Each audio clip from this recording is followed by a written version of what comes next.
Boa tarde a todos. É muito bonito ver a nossa casa no período da tarde, lotado. Isso mostra que estamos presentes, né?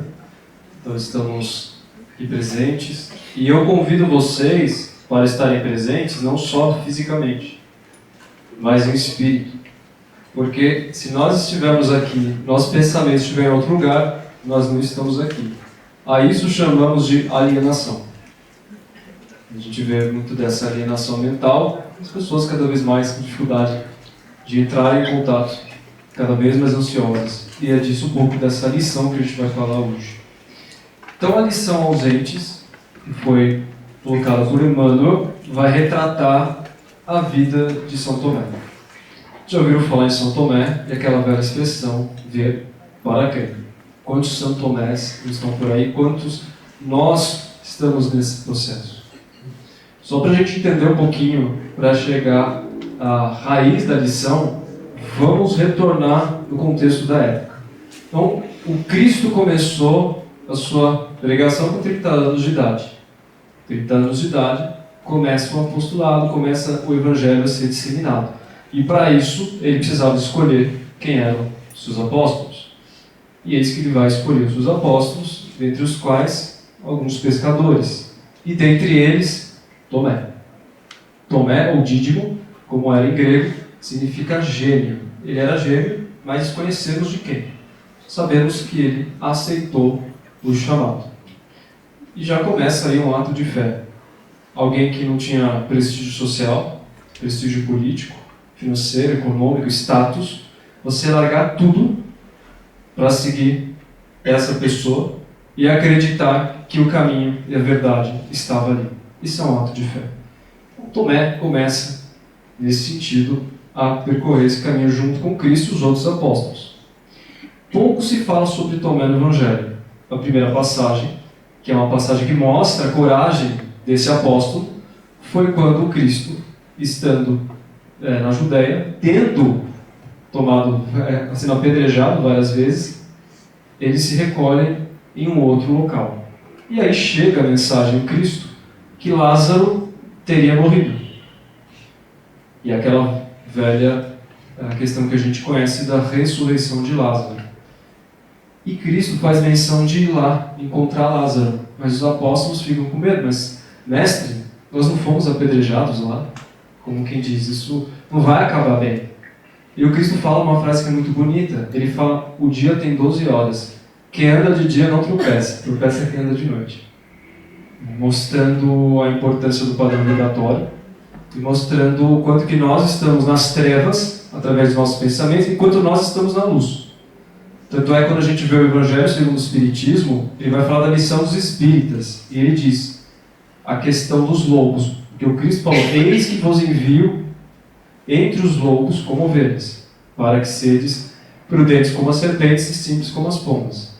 E o Evangelho do segundo o Espiritismo vai dizer que somente os lobos caem em armadilhas para lobos, colocando a importância da fé. E Tomé, ao ouvir isso, se enche de coragem e diz, pois que eu vou na frente, na dianteira, e entregarei minha vida em seu nome. Então, Tomé era um espírito de muita fé. Isso a gente vê nessa atitude. Porque imagina você se sacrificar, dar a sua vida em testemunho por acreditar numa causa maior. Isso é fruto de um espírito abnegado. A força de Tomé é muito grande. E a segunda passagem que a gente conhece de Tomé é aquele momento que o Cristo diz, um dentre vós me traiu. E eu não ficarei muito mais tempo aqui. É preciso que sejam cumpridas as profecias. E aí, naquele momento, todos os apóstolos são tomados de um pranto muito grande. Imagine vocês, se o Cristo não vai ficar aqui, o que a gente vai fazer sem o Cristo? Como que a gente vai conseguir enfrentar o Império Romano e os judeus? Nós, alguns apóstolos e discípulos. E aí o Cristo vai falar, mas vocês conhecem o caminho. E fica aquele silêncio monumental. Todo mundo quer falar, mas ninguém tem coragem de falar. Aí Tomé fala, mas como que a gente vai saber o caminho se a gente nem sabe para onde você vai? Né? Aí ele fala, eu sou o caminho, a verdade e a vida. Ninguém vem ao Pai senão através de mim. Então, sabendo disso, entenda que estar comigo não é estar presencialmente comigo. Percebe a diferença de estar com Cristo não significa estar presente fisicamente. Estar com Cristo é o que nós estamos fazendo aqui. Porque estar com Cristo é um caminho de desenvolvimento moral no mais alto grau. É esse sentido que se coloca. E a terceira e última parte foi através da ressurreição, que é esse fato que está colocado aqui. Então, imagine a seguinte situação. Depois de 3 anos, de uma série de curas, de prodígios, de milagres, de promessas, e de entender que esse era o caminho, você vê o Cristo que jazia inerte na cruz. E os apóstolos olhando aquilo, alguns foram embora, né? Alguns negaram, como a gente lembra Pedro, e ficou um processo de uma confusão muito grande. E Tomé viu. Ele viu aquele corpo inerte. E foi tomado por uma dor muito grande. E muitos dos apóstolos se afastaram, os discípulos vários se afastaram. Eis que 3 dias depois, que acontece? A ressurreição do Cristo. Daí a questão de Páscoa e tudo mais que a gente já está familiarizado. E ele aparece primeiro para quem? Para Maria. No caso são as Marias, né? Maria Magdala e a Maria. E os apóstolos não acreditam. Mas como que foi aparecer? Para você. Por que não apareceu para nós? Os apóstolos não acreditam. A gente fala de Tomé, mas eles já ficaram tomados de espanto. E convenhamos. Imagina você ver uma pessoa desencarnando na sua frente e depois fala que ela ressuscitou. Até hoje isso é só estranho, certo? Imagina, né? Então foi o que aconteceu. E aí, os apóstolos eles se reuniram. Eles se reuniram na casa onde eles estavam com as portas fechadas, porque eles tinham medo das perseguições, eles estavam com medo, e faltavam 2 apóstolos. Quem eram? Judas, que havia traído Jesus. Eu coloco traído entre aspas, porque o Espiritismo mostra uma outra visão sobre isso. Judas tinha uma outra visão sobre quem era o Messias. Então ele não faz isso no sentido material da palavra, ele tinha uma outra visão, que aqui eu não vou entrar porque o mérito é Tomé, e a outra cadeira vazia era Tomé. Aonde estava Tomé? A pergunta que fica. Aqui a gente faz conjecturas. Muito provavelmente, depois que o Cristo desencarnou, ele falou, gente, o que eu vou fazer agora? Né? Estão falando para eu pregar o Evangelho, pregar para quem? Para onde? Como isso? Olha a força desse Império Romano. Olha os judeus que estão perseguindo. Não tem como. Né? Não acabou. Mas será que acabou? Será que tudo que aconteceu seria bom? Acabaria por aí? E a gente sabe que não. O que precisava ter acontecido para que a profecia e o testemunho fosse cumprido? A ressurreição do Cristo. Porque se não houvesse a ressurreição, não existiria o testemunho da imortalidade da alma. E tudo aquilo que falado, meu reino não é desse mundo, e todas as verdades que foram disseminadas seriam em vão. Porém, o Espiritismo não fala de uma ressurreição do corpo. Não é que Cristo volta no corpo, como se estivesse com o corpo. Não é isso que o Espiritismo fala. Ele diz da ressurreição no sentido do corpo espiritual, que são os fenômenos de materialização. Fenômenos esses estudados. A quem tiver interesse, William Crookes, que foi um grande cientista britânico, membro das mais aclamadas organizações mundiais na área da ciência, foi convocado para desmistificar o espiritismo e mostrar que não passava de um embuste. Ele começa a estudar isso. Ele estuda a materialização pelo espírito Kate Holmes. Ele vai estudar isso com bastante profundidade. Ele chega a tocar no espírito, pelo fenômeno da materialização, sente a pulsação. Ele vai ter um relato de um livro que vai falar sobre isso. E no final a conclusão que ele chega é: falem o que quiserem, mas é verdade. Não é verdade, os aspas mortos vivem entre nós, estão aqui. E quem tem olhos para ver e ouvidos para ouvir, que veja. A ressurreição, ela tem esse apelo. A gente entender que a volta, na verdade, é que eles nunca foram. Eles sempre estiveram aqui entre nós. E foi o que aconteceu com Cristo. Porque se o Cristo conseguia curar paralítico, cegos de nascença, conseguiu operar uma série de milagres, prodígios, por que nós não vamos admitir que ele conseguia efetuar o fenômeno da materialização. Portanto, Tomé duvidou, ele não estava lá. Chegaram os discípulos e falaram: Tomé, você não acredita. Lembra aquele dia que você não estava lá? Então, parei para você não sair? O Cristo apareceu. Né? Como que ele disse? Querendo deixar o sentido assim. Como o Cristo apareceu? Como que vocês iam se sentir sabendo que naquele dia que vocês estavam lá, apareceu o Cristo? Ah, não acredito. Vocês estão querendo brincar comigo. Não é verdade. Como verdade? Eu estou vendo. Eu só acredito vendo. Só que se eu tocar as chagas, os cravos, aí eu acredito. Mas caso contrário, eu não vou acreditar nisso. E eis que, para surpresa de Tomé também, 8 dias depois, se reuniram novamente. Tomé estava presente e o Cristo apareceu, dizendo: Deus, paz de Deus seja convosco, fazendo as saudações habituais, os gestos. E Tomé, tomado de muita emoção, disse: meu Deus, meu Senhor. Se prostra diante dele e Jesus vai dizer: Tomé, você teve que ver para crer. Bem-aventurados aqueles que não têm que ver para crer. Isso, gente, é de uma lição incomensurável, porque isso é um ato de fé. Aí eu pergunto para vocês: a gente consegue ver a fé? A gente pode até falar: nossa, mas o Tomé, hein? Vou te contar o Tomé. Não acreditar nos apóstolos, falaram isso. Mas e quanto de nós somos Tomés no dia a dia? Na primeira reviravolta da nossa vontade, na primeira questão que obstaculiza o nosso desejo, já vem a revolta, já vem a descrença. Não, mas se Deus realmente existisse, não teria acontecido comigo. De jeito nenhum. Porque se fosse verdade, se realmente o plano espiritual existisse a proteção, eles não deixariam isso ter acontecido comigo. Tá? E começa a entrar num processo de dúvida. A dúvida é negativa? Não.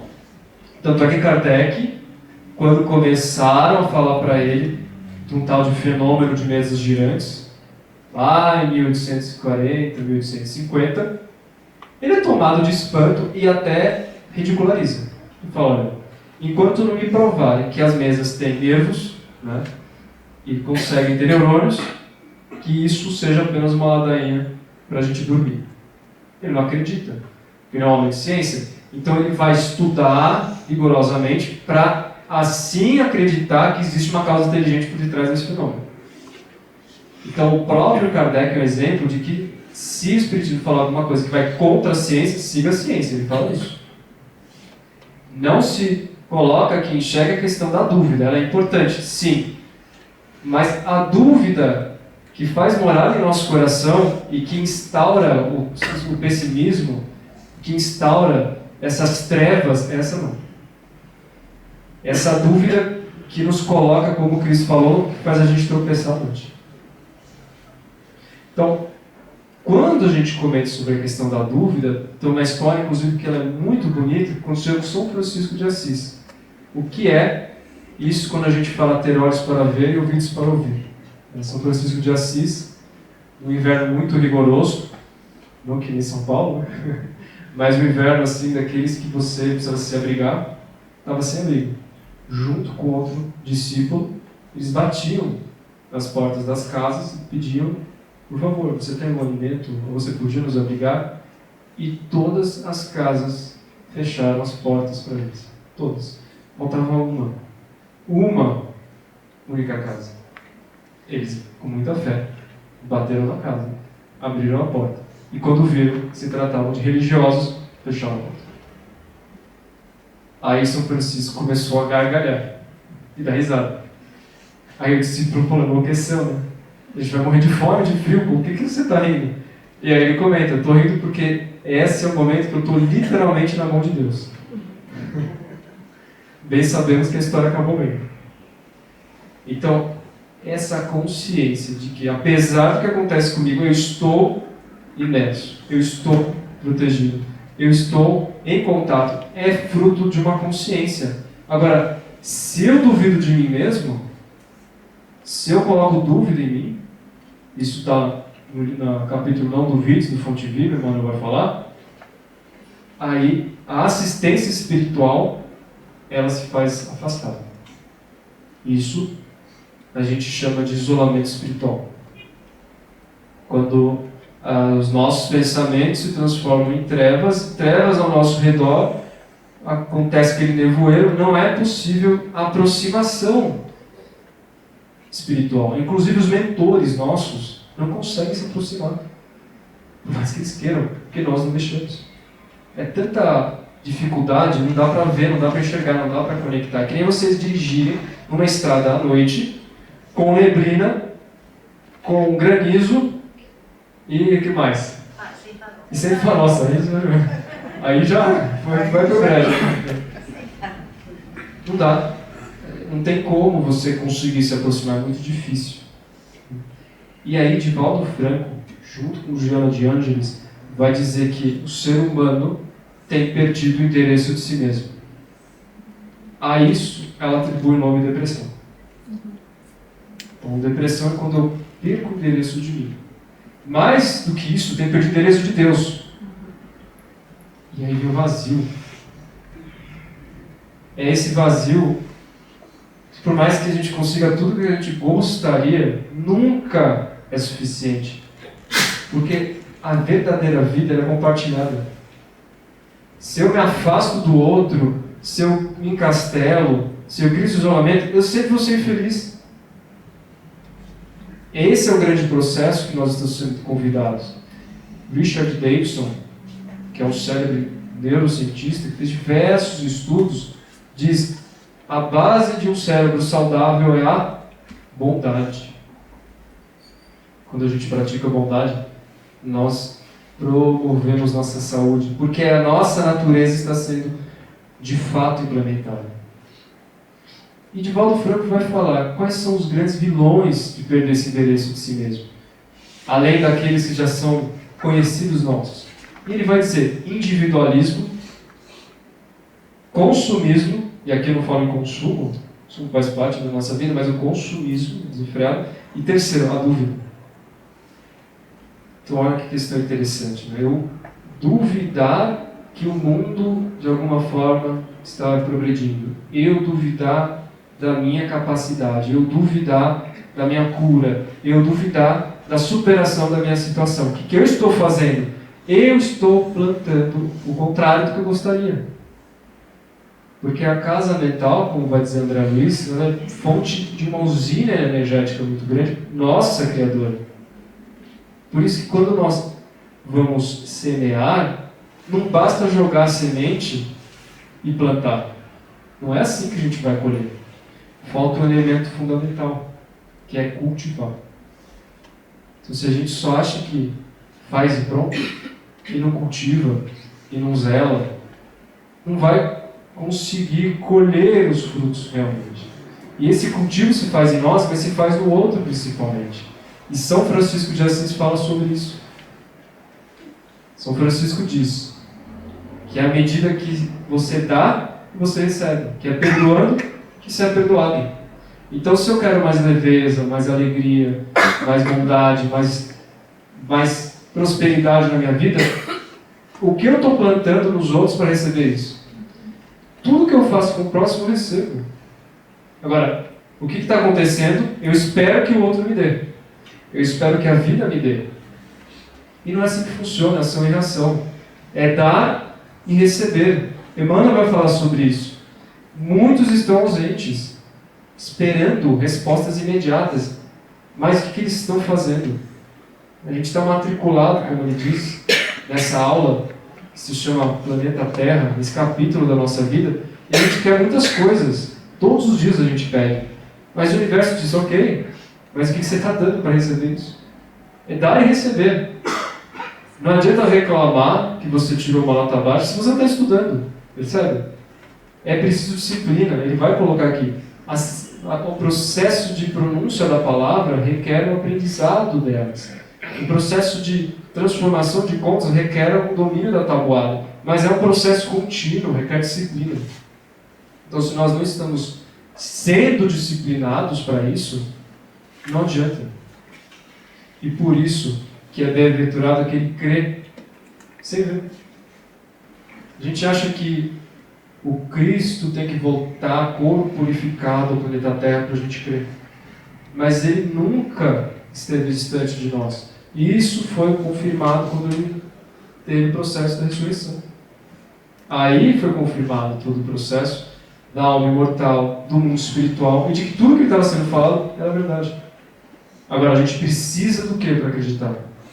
E Tomé nos mostra o quanto que nós podemos transformar isso. Essa é a grande lição. Eu queria encerrar essa palestra com uma frase muito bonita, que é do Khalil Gibran. Quando ele fala sobre o amor, ele vai dizer: não falem que Deus está no meu coração. Ao contrário, falem que eu estou no coração de Deus. Eu estou no coração de Deus.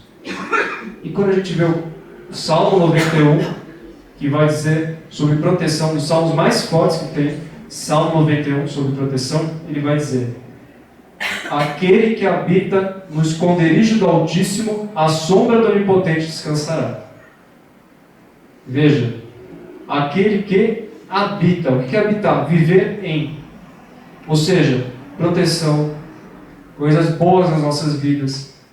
É fruto de habitar isso, cultivar isso.